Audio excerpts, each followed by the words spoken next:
తెలంగాణ రాష్ట్ర ప్రభుత్వ ఉద్యోగులకు రెండో పీఆర్సీకి సంబంధించి యాక్చువల్‌గా జూన్ 2న ప్రకటన వస్తుందని అందరూ ఎదురుచూశారు. అయితే ఎటువంటి ప్రకటన రాలేదు. అయితే ఈ నెల 18వ తేదీన కేబినెట్ భేటీ జరగబోతుంది.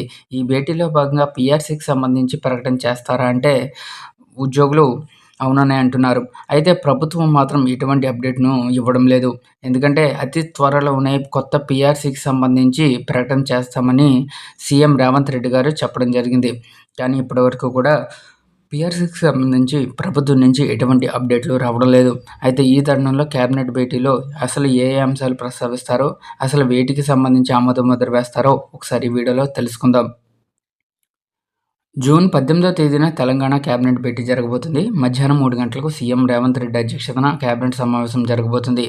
మెట్రో టేక్ ఓవర్‌పై సందిగ్ధత ఏర్పడంతో ఇప్పుడేం చేయాలనే దాని మీద రాష్ట్రంలో నెలకొన్న తాజా పరిణామాలపై మంత్రివర్గంలో చర్చించి నిర్ణయం తీసుకోనున్నారు.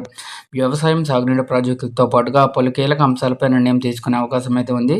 సో ఖచ్చితంగా ఉద్యోగుల పీఆర్సీకి సంబంధించి, అలాగే ఉద్యోగుల యొక్క ఈహెచ్ఎస్ కార్డులకు సంబంధించి కూడా ప్రభుత్వ ప్రకటనలు వచ్చే అవకాశం అయితే ఉంది.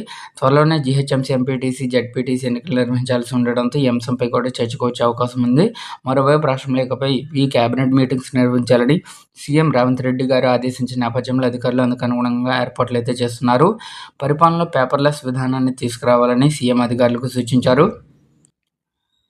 అలాగే ఈహెచ్ఎస్‌పై ఉపాధ్యాయుల్లో ఉన్న అపోహలను తొలగించి ప్రభుత్వం స్పష్టమైన మార్గదర్శకాలు జారీ చేయాలని పీఆర్టీయూ రాష్ట్ర ఆర్థిక సంఘం చైర్మన్ సోమిరెడ్డి శ్రీనివాసరెడ్డి అన్నారు.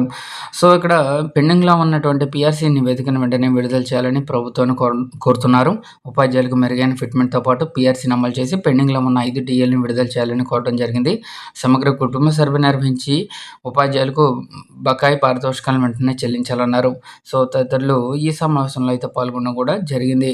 సో కాబట్టి పీఆర్సీకి సంబంధించి ఈ కేబినెట్‌లో నిర్ణయాలు ఉండే అవకాశాలు అయితే ఉన్నాయంటున్నారు. సో చూద్దామండి. ఎటువంటి అప్డేట్ వచ్చినా సరే మన ఛానల్ ద్వారా అప్డేట్స్ అయితే ఇస్తుంటాం. సో